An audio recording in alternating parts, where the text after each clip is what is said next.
and it is loading now. Okay, sorry if it's a bit quiet. Tell me if that's a little bit better. You can hear that a bit better. Sorry, I was trying to join and it wasn't working.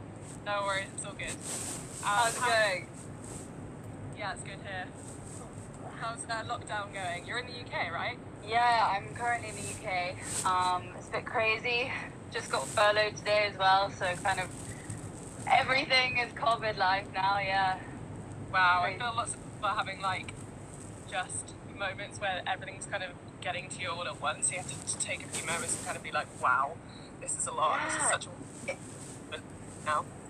It's been such an adjustment. I mean, for me, I came back to the UK recently, just in general life. And then suddenly I've been back for just 2 weeks, and it was not 2 weeks, a bit longer. Then suddenly boom, COVID just happened everywhere. I also caught myself a fringing quarantine, which I'm not sure if I'm not sure if I'm feeling it. For our followers, do you want to explain what you do and who you are? Yeah, sure. So my name is Mads. I am a tropical marine biologist by degree. And the last few years I've spent bouncing around the coral reefs of the Indo-Pacific. And in addition to that, I'm also what I call an underwater content creator. So I'm an underwater photographer, wannabe videographer really, drone pilot. My field of study most recently has been bioacoustics, but I have a massive interest in elasmobranchs, so sharks and rays as well. I am also the founder of a couple of non-profit organizations, the Marine Diaries and Women in Ocean Science. I also run my own company as well, which makes kind of ocean-themed activewear, and so I call it. And then most recently, I've started a podcast, which I'm in the middle of recording at the moment. And I'm also at the same time holding down a full-time job in London. So that's me in a nutshell. Wow. Yeah, it's been busy. People don't know what Love the Oceans does. I'll just quickly give us a quick synopsis. So we're a non-profit. I'm the founder, and we work in Mozambique. So I'm in Mozambique at the moment. So if the internet drops out, then sorry in advance. And I'll be able to get back online quickly. And basically, we do lots of different areas of research: humpback whales, coral reefs, ocean trash, megafauna. There's another one that I've forgotten. Fisheries, and then we also do two community as well. So we do different stuff. And yeah, so we invited you on this live Q&A series that we're doing every week, so we could chat you for having about me. And what you do, and yeah, get questions from the audience. So I've got a heap of questions, and we're going to try and keep this 5 minutes if we can. So long as go for it. So if it's cool with you, we'll just dive straight into the questions. Let's go for it, yeah. I'm ready. Okay, first of all, what have I got first? How did you get into your job role? So I actually get this question a lot, and I think the best way to answer this question is it depends what you mean by my job role. I actually said this in a YouTube video the other day because a lot of people see my Instagram and they think, oh my God, your job's amazing. You swim with sharks every day and this is your life. And that's your job. Sometimes it is, yeah, that's my job. But a lot of the time it's not. I think that's a lot of the time what people think marine biologists do, and that's not actually what we do most of the time. So how did I get into my job at present moment? How did I become a marine biologist, so to speak? Well, I took the traditional route. I went to university. I studied an undergraduate degree. I studied a master's. Then I spent a few years volunteering on conservation projects, marine conservation projects around the world. I learned to dive. I became a dive master. I built up my skill set. I volunteered on I volunteered in labs. I started the Marine Diaries as well. So all these kind of little things added up to me getting to where I am now in my career. Currently, I'm working for a non-profit company in London. I'm with the London-based team at the moment, but we have a team that's around the world. and that's to do with microplastics research, which is really, really interesting. And prior to that, I've just spent 3 years in the field, so that was a completely different role. But I'd say that the skills and the qualifications that I've accrued along the way leading up to this point have kind of led to both of these job roles, even though they are very, very different in what I do. So to kind of summarize, I think people think that there's a set path into marine biology and there's a set way. But really, I think it depends on defining what that job is at the end, because if you want to be a researcher, you've got to go the academic route. If you want to be a marine conservationist, anyone can be a marine conservationist. You don't have to have a degree for that. You can go and just start doing it practically. And then if you want to do what I'm doing now, which is working in the digital content side of a non-profit of being a marine biologist, like that side, then probably you need a bigger skill set in media. So how did I get to my job role now? By being a multidisciplinary human that tries to do everything. Well, that kind of a couple of the other questions which we've had from school students who were kind of asking what you studied at school and what you studied at uni, whether you did a master's, bachelor's, and where you went to university as well. Yeah, so essentially my journey into marine biology wasn't really the same as most people's. I didn't really plan it from the start. I actually really wanted to study law at university. So I actually wanted to be a corporate lawyer my whole life growing up. That was my dream. And then things happen in life, and just as I was submitting my choices in England, we have to submit a certain amount of subjects that we want to do for our A-level degree, which is like our degree qualification, like the most senior qualification you have in England. Well, I suddenly was like, no, I'm just going to throw biology in there. So I just suddenly started doing biology. I'd always loved science, and I come from a very, very scientific family, but I just never really considered it properly as a career. And then I did my A-levels, so I studied history, English literature, French, and biology. So really mainly art subjects, a language, and science. As you can tell, I really wasn't like gonna be a marine biologist. And then suddenly I got to submitting my university choices, and I was like, okay, I suddenly want to be a marine biologist and not a lawyer. So then I had to look up all the university courses in the UK that would allow me to study either marine biology or biology, without having any other sciences or math. And if you've ever tried to apply to university having only one science to study science, they don't really like it. So I was limited to a few options. I had Durham, Exeter, Warwick, UEA, some other random ones. I can't remember I think Oxford only accepted bio as well. And then, I ended up missing my grade slightly, so didn't end up applying for Oxford. I just went for Exeter, Durham, and Warwick, and then I just was like, if I don't get into these, I'd just go back to law. Ended up getting into Exeter, and that's where I went. And I should probably mention, I chose to study biological sciences rather than marine biology, and the reason for doing this is that I thought, and I still think to this day, that you get a much more rounded academic background in science if you study. I'm not saying you should do this, but if you just study straight biology, like for example, I studied everything from biomed to virology, which is exciting, not exciting now, I think of it as horrible, I mean it's very current now, to animal biology, cell biology. It was really, really diverse course. Specialized in marine in my final year.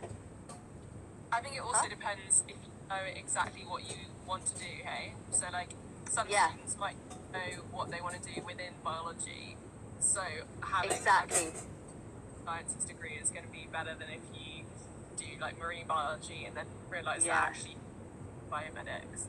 Exactly. So many of my friends knew 100% that they wanted to do marine science, and I think if they'd done my degree, they probably would have been not bored, but you're not studying what you want to study. And even for me, to some degree, that's how I found it as well. It was pretty tough, the first 2 years, because I knew that the side of biology that interested me was marine biology, and I only got to really do that in my final year.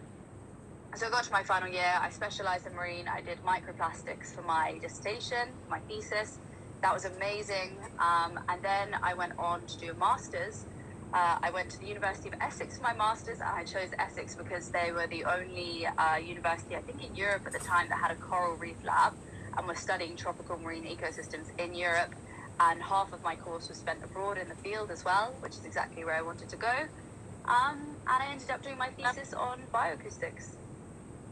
Where were you in the field? Indonesia. I was out in Indonesia. Ah.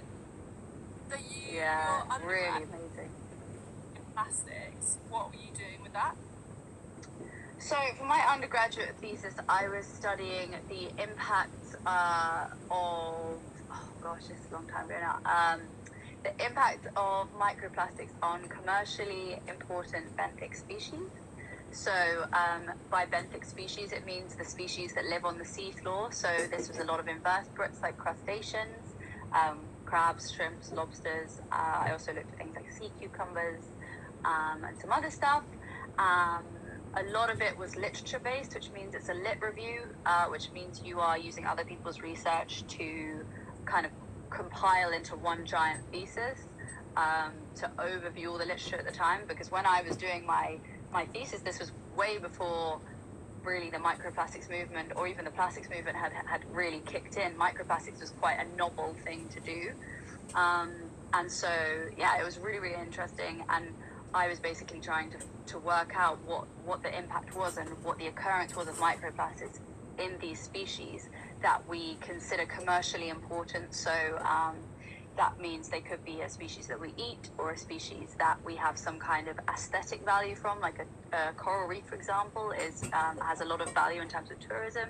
Corals are benthic animals, they live on the seafloor. So yeah, it was really, really interesting. What were your findings? What were your results?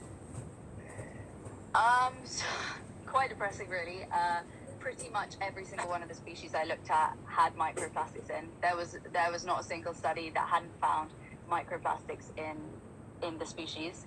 So every single one of them had been shown to ingest them. But possibly more scarily at the time, it was the effects of the microplastics that were the more worrying things. So once these animals had ingested the microplastics, we were seeing what's called translocation, which meant that it was leaving the gut via the intestine wall and actually diffusing into the bloodstream of the animal and then relocating in some other area of the body. And you know, you never know what these kind of things are. I don't know. This was a long time ago now. So I think there have been papers now which have showed that translocation doesn't happen very often. I am not a microplastic scientist anymore, so I can't really speak about that. That's so. But yeah, really interesting. And the other thing as well that was more scary was that we were finding these microplastics were clogging up the gills, so the breathing organisms of these animals. And with these animals that live in the benthic zone, so this zone on the seafloor anyway, they have this natural ability often to clear out their gills, because if you can imagine, they're always digging in the sand, or the sand's being turned up around them with all this wave action. So these benthic creatures that live on the bottom, they're kind of used to having a lot of dirt and silt in the water constantly getting in their breathing apparatus. However, what they were finding in these papers is that microplastic particles weren't being discharged as easily as pieces of dirt and bits of silt in the water. So the animals had these natural mechanisms to get rid of this natural stuff in the water, but when we had microplastics doing the same thing, they were getting stuck. So yeah, that was crazy. Right? Yeah, lots of scary stuff. Interesting. Yeah, well, it's one of those things where, as my journey's evolved since then, at the time I remember being absolutely shocked by the research, as I think a lot of scientists were, but as time has moved on, I'm bearing in mind I actually work for a microplastic company now. As time has moved on, the plastic issue is hideous. Aesthetically, it looks hideous. It's a really, really big problem. But is it the most pressing environmental challenge right now or issue? Not even close. Not even close. What would you say is the biggest one? Climate change, without a doubt. Like, Yeah. what's the point in taking all the plastic out of the ocean if we're all going to be dead? And on that note, no guys, there is hope. I don't know if you saw, there was a recent article that came out this week that said there's 30 years in 30 years we could effectively reverse the damage we've done to the ocean. So that's good. There's still time, and that's the point. Yeah, I saw that one. I haven't read through it yet. It would be interesting to see where that's kind of, like, all that research has come from. I'm really interested. I haven't read it either. Because, for example, you work with sharks a lot, and you do a lot of the shark work out there. How are you going to put hundreds of millions of sharks back in the ocean in 30 years? It's, it'll be great. That's good homework for us.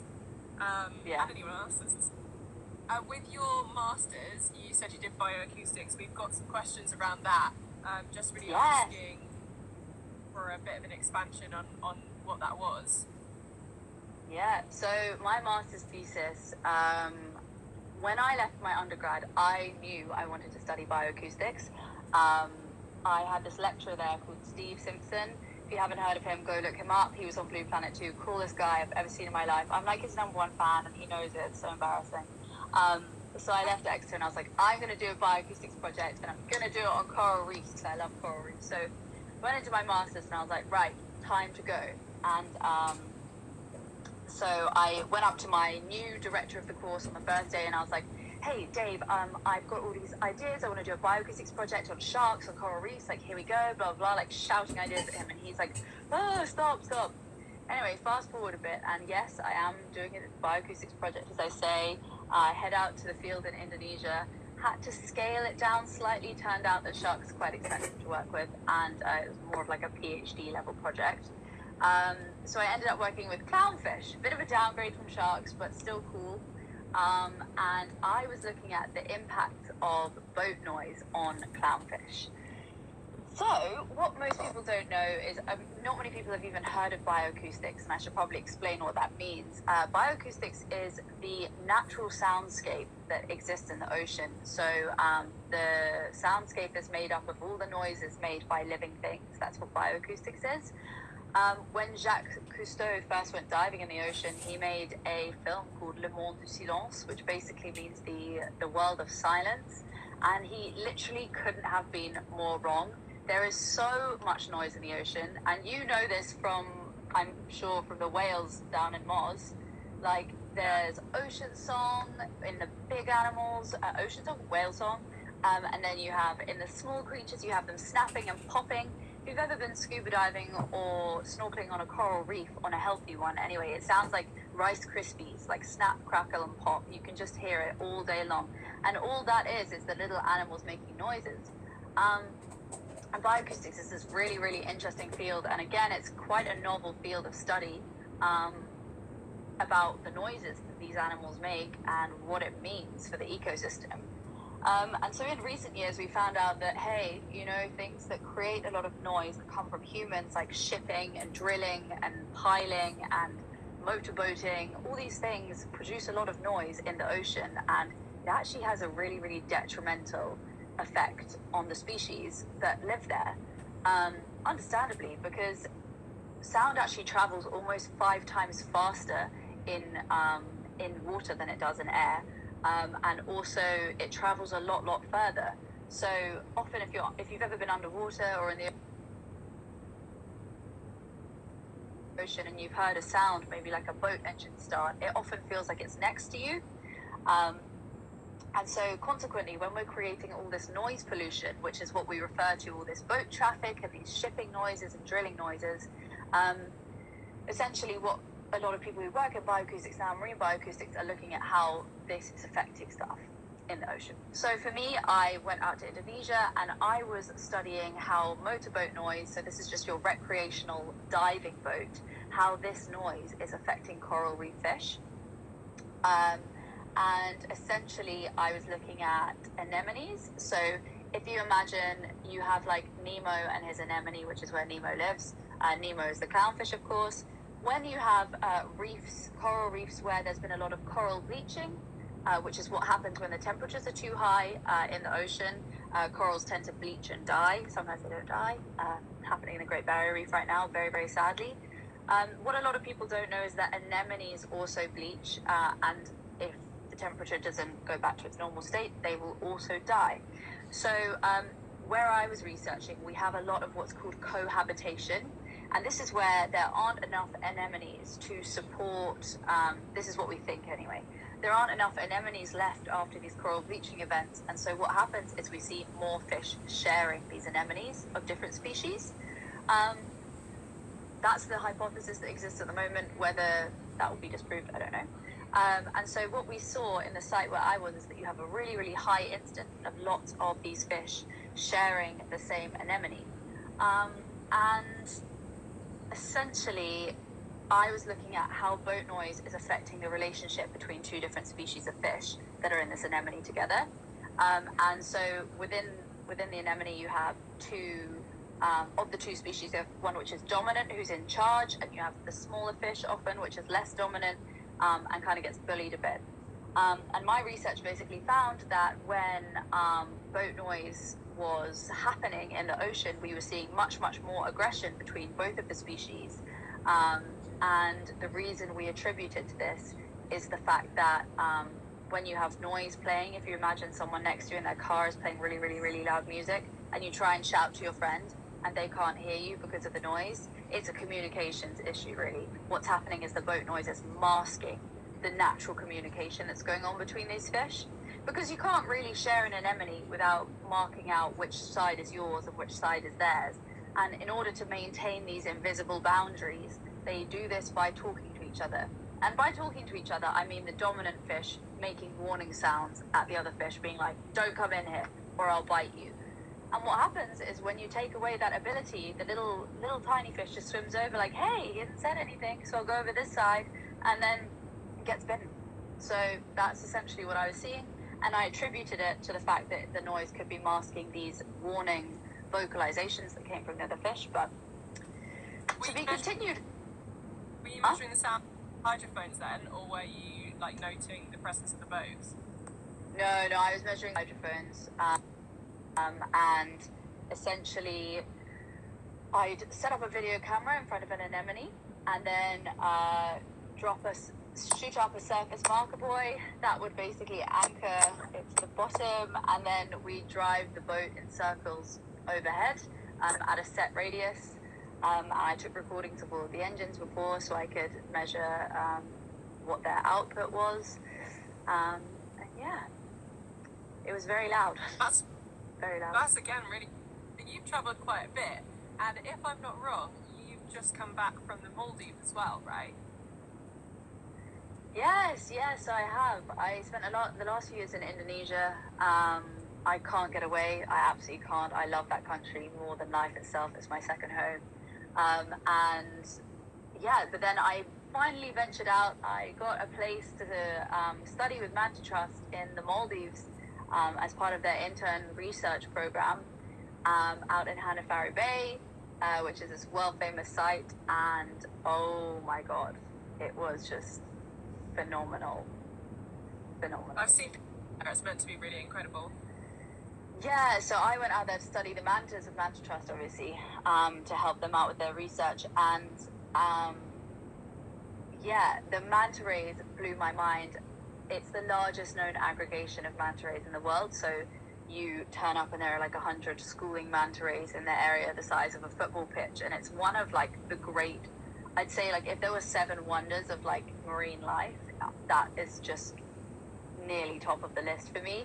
And it was insane. But on the flip side, the coral in the atoll, which is like the little area where this is, was just gone dead. I've never seen anything like it. You know why? 2016 bleaching event. And it was literally like looking into the mirror of the future. It was the starkest reminder that I've ever had that coral bleaching and climate change is so real. Having spent the last few years in some of the healthiest reefs in the world, and then going out to Bar Atoll where there's no phase shift. That's done. It's not like the Caribbean at all. It was just gone. It was dead. It just wasn't there. And the fish community as well had completely changed. So completely overtaken by parrotfish, damselfish, these grazing species, ones that just kind of thrive off, I suppose, what's left. But yeah, it was really heartbreaking. And this sounds so bad, but I was glad to leave, because I emotionally couldn't cope by the time I left after seeing it like that. Are they there mainly through like food aggregations or for? Yeah, so the mantas are there for feeding. That's why they come to this unique site called Bay. So what happens is at certain times of the year, through June to October in Bar Atoll in Bay, you have the southwest monsoon, which basically means that all the plankton is brought with the tides, and at certain times of the month, you get these huge feeding aggregations because the water is just thick with plankton. It's going up your nose, into your snorkel, in your, like...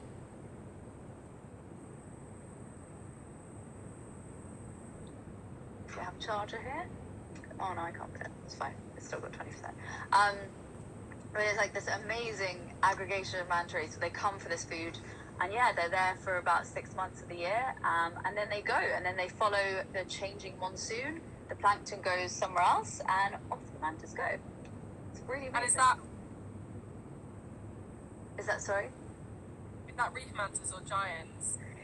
Yeah, so these are the reef mantas that are the ones that aggregate there. So the reef mantas are the smaller of the two manta species. The reef manta ray grows up to about 3.5 meters, maybe a little bit larger in size, whereas the oceanic can kind of double that in size. But yeah, you occasionally see oceanic mantas in Bar Atoll, though it's quite a rare and special thing. The whole time I was there, we only saw one. And I think while I was there, we had like 2,500 sightings of mantas, of reef mantas. So it kind of gives you a, yeah. But in the south of the Maldives, there's a place where you get all of the oceanic mantas, the big ones, migrating through as well. So that's really cool, and I really want to go there. And apparently the coral is insane down there. And I want to stress that in a lot of the Maldives, they still have absolutely beautiful coral. It's really stunning, but just happened to be in the little portion that I was in, it wasn't so great. Yeah. Well, we've got a question here about the manta, and the question, what is it about mantas in particular that made you want to research them as opposed to other marine life? That's a really good question. So I always thought I was a shark person. The first time I saw a shark, I just knew straight away, like, this is it, I'm in love, I need to study them. As well as coral, like coral's my one true love in life, but like saw sharks and I was like, wow. And then I was fortunate enough to not long after meet a manta ray in Komodo, and it was just, I don't even know what to say. If you've ever been in the water with a manta, they have the largest brain to body ratio of all fish. This is fish, by the way. Whales aren't fish, but whales have massive brains. But like manta rays have the largest brain to body ratio of all fish, and they're so intelligent, and they swim by you, and they have these giant eyes, and they're just looking at you like this, and you're like, wow, and it's just, I can't even describe it. And then basically I was like, who are you? What's your name? Can you tell me everything about you? Everything I want to know. Like, and then this year, if anyone wants to know more about manta rays, I did not write this book, and I don't know why I'm promoting it, but this is like my favorite book in the whole wide world, and it's the first like info guide written by Guy Stevens, the founder of Manta Trust, on like manta and devil rays. And yeah, basically I was like, I want to know more. And then I finished this, and I was like, I still want to know more. And the book basically finishes by being like, we need to know more. So now I'm obsessed, and as soon as I finish working in London and head out to the field, it's manta rays from here. Like, yeah. Where do you think you'll go? So that's funny. Back to Indonesia, probably. So Indo has one of the most incredible populations of manta rays in the world. It was one of the first countries to make fishing manta rays illegal, and it is the largest known manta ray sanctuary in the world. Which is really, really, really great, because Indonesia used to be one of the most prolific manta ray fisheries in the world, and is still one of the most prolific shark fisheries. It is the biggest shark fishery in the world. So Indo, there's a country there with a lot of culture that has a big, big history of fishing manta rays. They still fish mobulas, which are kind of like baby manta rays. They're the same family. which are also really, really cool. It's still legal to fish them there. So I think there's a lot of work for me to do there from a science communication perspective. I want to go out and film stuff, and I want to go and last year I was with a friend and we were trying to find new populations of manta rays in remoter areas of western Indonesia, which was really fun. And I'm hoping to have some cool projects coming up out there. So. Do you think you'll work with NGOs while you're out there, or will that be into research?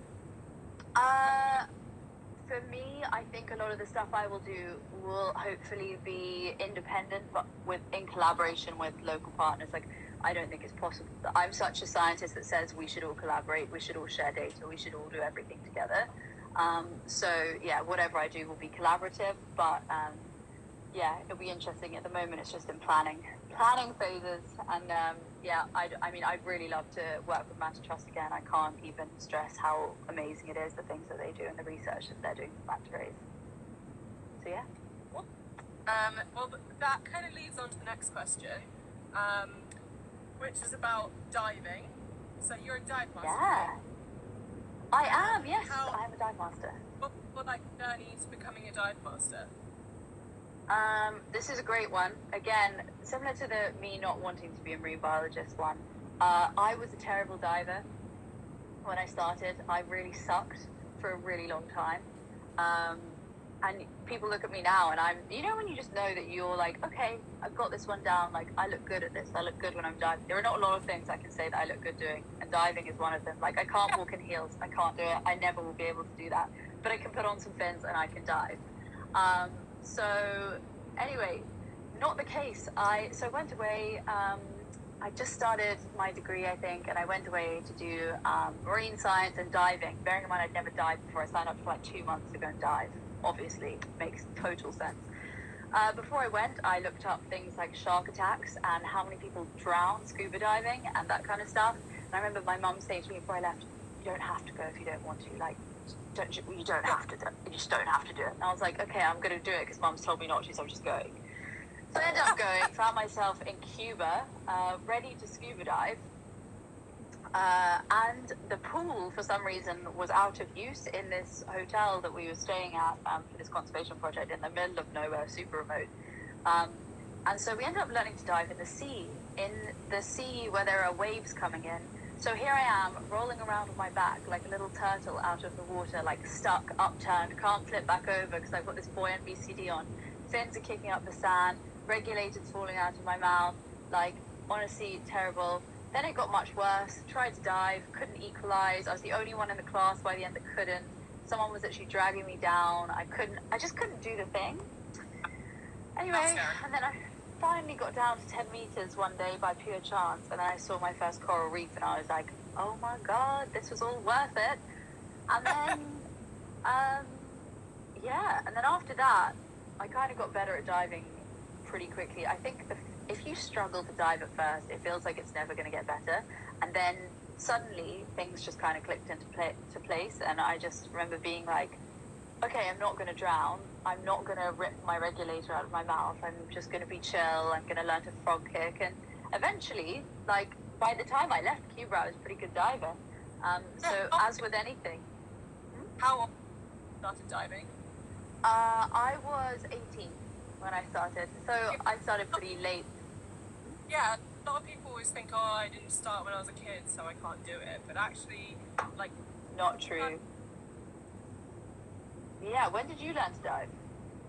I don't think, like, people always say it's an extreme sport, but it doesn't require a huge amount of energy. It's pretty... It's a sport for lazy people. Yeah. Like, people always say that, oh, you must burn so many calories diving. I'm like, I literally spend my entire time diving trying to use the minimum amount of energy possible so that I breathe less. Less movement equals longer bottom time. So, I'm just plugging my phone in a sec. See if this works. Important on that one. Sorry guys, we're going on a slight angle here so I can plug my phone in. Oh, there we go. So yeah, that's how I learned to dive, and then after that, basically, ended up doing a few more dives in some random places, including one in Madeira, which was horrendous. It was so dark and scary, and like there were just these massive stingrays. Yeah, I went diving after a swell had just come in, and these massive stingrays had like coming out of the darkness everywhere. Now I'd love that. I'd really enjoy it at the time. Didn't like it at all. And then not long after that, I was like, okay, right, time to step up my game.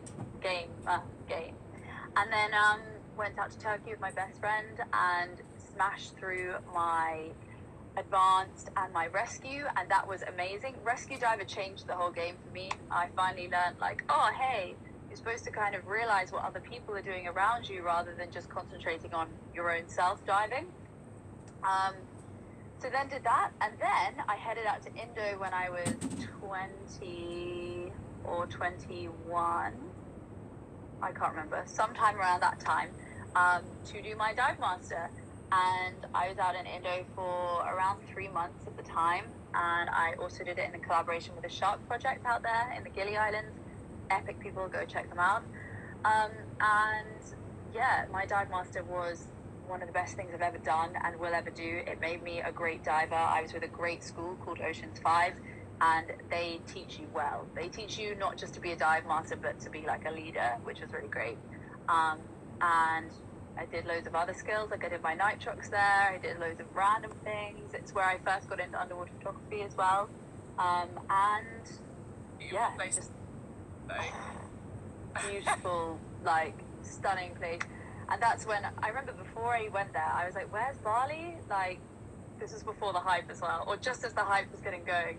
And I was like, oh, I looked at it on a map, like, oh, it's quite far away. And then I went there and I was like, whoa, I love this place.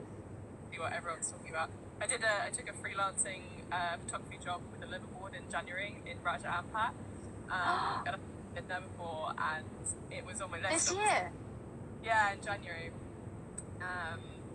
And I'd never been there before, and everyone had kind of said, oh, the corals are amazing, blah, blah, blah.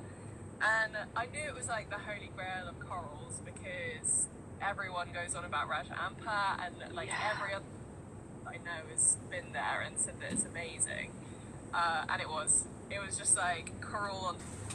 Raja is just one of those places where, so I went out there last year for the first time. I've been meaning to get there for about 3 or 4 years now. And I went out there and I was like, oh my God. I was like, is it just a hype? It's not going to be the same, like Komodo's better, whatever. And I went out there and I was like, the thing is that people don't understand is, yes, coral cover means one thing. Where there's so much coral going from left to right, yay, it's covering everything, that's great. But in Raja Ampat, you have something even more special, which is like the diversity of coral. There is so many different species. There is nowhere else in the world that you have this many species in one place, like hundreds of coral species. It's like, I mean, there are other things in the world, but this is it. Raja Ampat is like the hub of the coral triangle. Like you can't get more coral triangle than that. It's just Totally, don't blame me. Another question kind of about diving. Would you say that dive master is essential to a career in marine conservation? Yeah, this is a really great question. I get this a lot as well. For me, in my career, it has been pretty essential, mainly because I dive every single day when I'm out in the field, conduct research that way. For me, yes, it was absolutely essential, and that's why I did it in the first place. However, again, leads back to the thing I said earlier, marine conservation is a massive field. Not all marine biologists are people who scuba dive on coral reefs and look at clownfish or sharks or manta rays. A lot of people are doing marine conservation in tidal estuaries or even from land. Like right now I'm doing marine conservation from my lovely London flat. It's not lovely actually, it's very small. But you know, it depends what you want to do. If you want to do a certain type of marine conservation, then yes, it will be really, really, really useful. Is it essential? No. And I know a lot of people that are rescue divers that have really, really big careers in marine conservation and stuff. But at the end of the day, if you want to work and do some of the things I've done, being a dive master, for example, working out with Manta Trust in the Maldives, you have to be a dive master to do that. That was just one of the requirements of the job. And it's the same for a few of the other jobs I've worked as well. Like, it's just a requirement. And the reason why is because being a dive master gives you a first aid qualification as well. Being a dive master makes you a completely different diver in the whole way that the attitude that you have to looking after people. You have a qualification which essentially allows you to be responsible for other divers underwater. And again, if you want to start leading dives, having that dive master qualification kind of becomes a bit of a prerequisite. I mean, from my experience in the field. I don't know if you feel the same. Yeah, definitely. I think that especially doing any kind of photography or anything like that, working in this industry, dive master can be really useful. So I would kind of encourage people to lean towards doing that if they're looking at working at least in the field of marine conservation. Obviously, if they're working in like lab, then that's slightly different. Yeah. The field, exactly, and there are lots of opportunities now as well where you can get discounts for doing your dive master if you do them with certain charities and conservation projects. You can actually kind of work them off as well. You can work them for free because it is an expensive qualification, but it just kind of adds on top of all the expensive things you have to do, like going to university to be a marine biologist. And it can be a really big out-of-pocket expense for some people, but there are ways around it. And if anyone wants to know about those, feel free to drop me a DM and I can try and help you find something. Cool. And kind of going down the advice route, Yeah. do you have any advice? I'm just conscious that we're coming up to our 45 minutes. Do you have someone that is looking to get into a similar field? Yeah, if you're looking to get into a similar field as me, my advice, I kind of have a couple of different things. The first one is don't give up. It's super competitive, and you will get a lot of no's. You'll get a lot of no replies. You will probably be like, why am I doing this? A lot of the time, but don't give up and just keep pursuing. I mean, I still have days, most days of the week actually, where I'm like, am I even doing the right thing? Next, I would say take every opportunity that comes your way.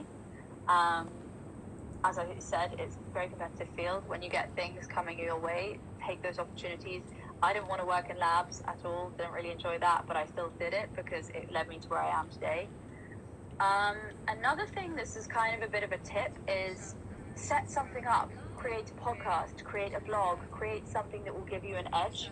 It's super competitive.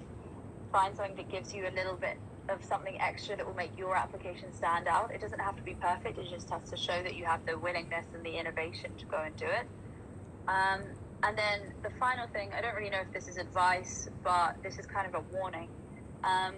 In this career, you're expected to work for free for a really long time.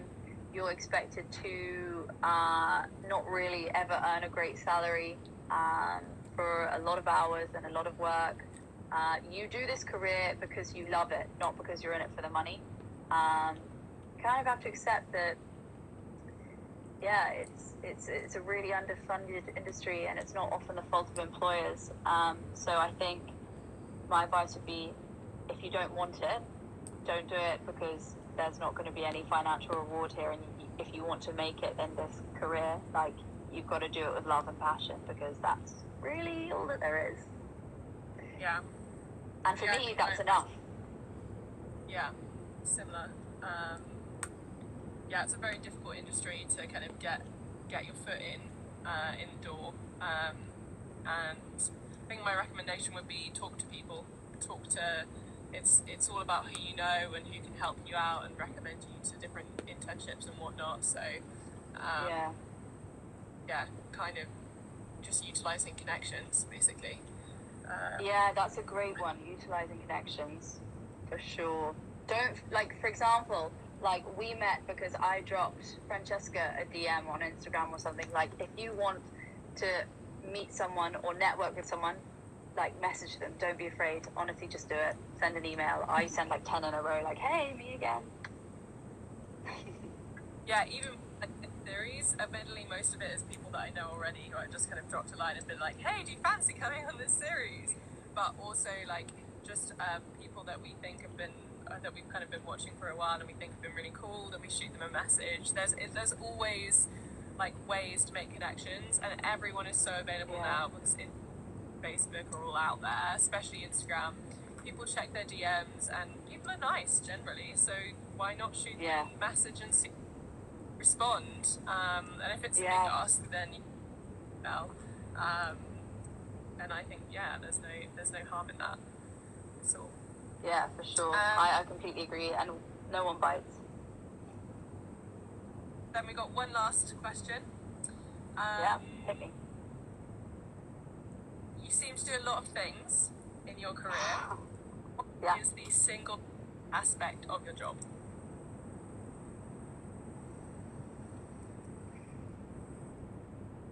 Oh my god, that's so hard.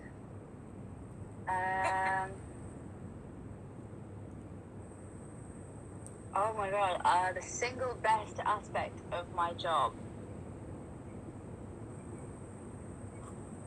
I don't know. I'm gonna say two. I can't decide. One would be the interactions that I have with. I'm gonna say three actually. I can't do one. One is the interactions with the marine life.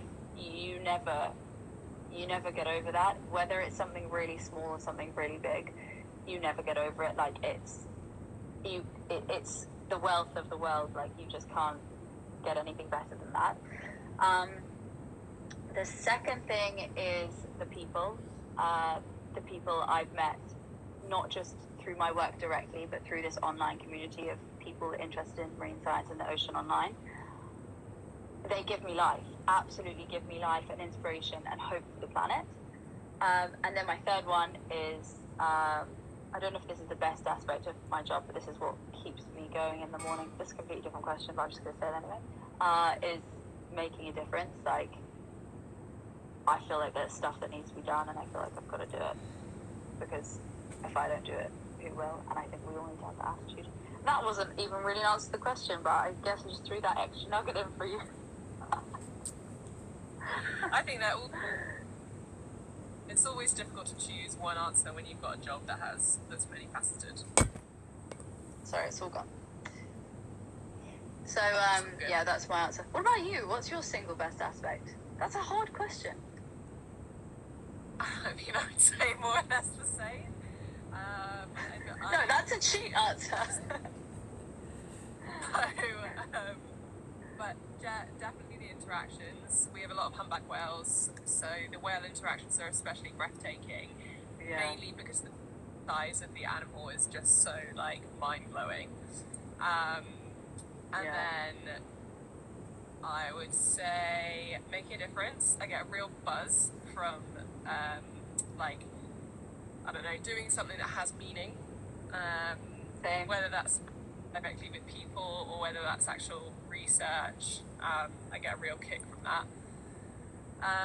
And then I guess the other one would be, I really love it when we get, like, we got an email recently from a volunteer who had volunteered with us, and when she was with us she didn't know what she wanted to do, and then she spent her time with us. We trained her up in like marine conservation and the research that we do, and she's actually gone back to university now and is doing a degree in marine biology. Oh wow. Has decided move into that industry, and we've had a few volunteers do that now, and that's really rewarding when you get a phone call or even and they're like, what you like, spending time with you has changed my life path, and it feels like a win for the environment and a win for the person as well, because obviously they're doing something that really makes them passionate, but then also the environment has one more person fighting its corner. So yeah, I think that's really for sure. And I mean, you guys do such amazing work as well. It's honestly, I've been following everything you've been doing, and it's just, I'm really excited to see what happens next. I mean, after COVID, obviously. Yay. Yeah, like COVID's kind of put everything on pause. Right. Cool, I think I'll wrap it up then. Have you got anything else you wanted to say on this? No, that's my whole life story. I feel like I've talked a lot. Thank you to everyone who's tuned in. You know where you can find me. Is it all right if I say that if anyone has any more questions that they want to ask you, they can contact you on Instagram or message us and we'll pass on the message? Yeah, for sure. I am an open door policy. If I take a while to reply, message me again, because that's the best way. Just keep pushing the button, the doorbell. Okay, perfect. And thanks so much for joining us, Matt. Really appreciate it. Thank you for having me. I loved it. And yeah, if we have any questions, we'll pass them on. And yeah, stay safe and well and all the rest of it. And hopefully we'll see you when this is over. Thank you for having me.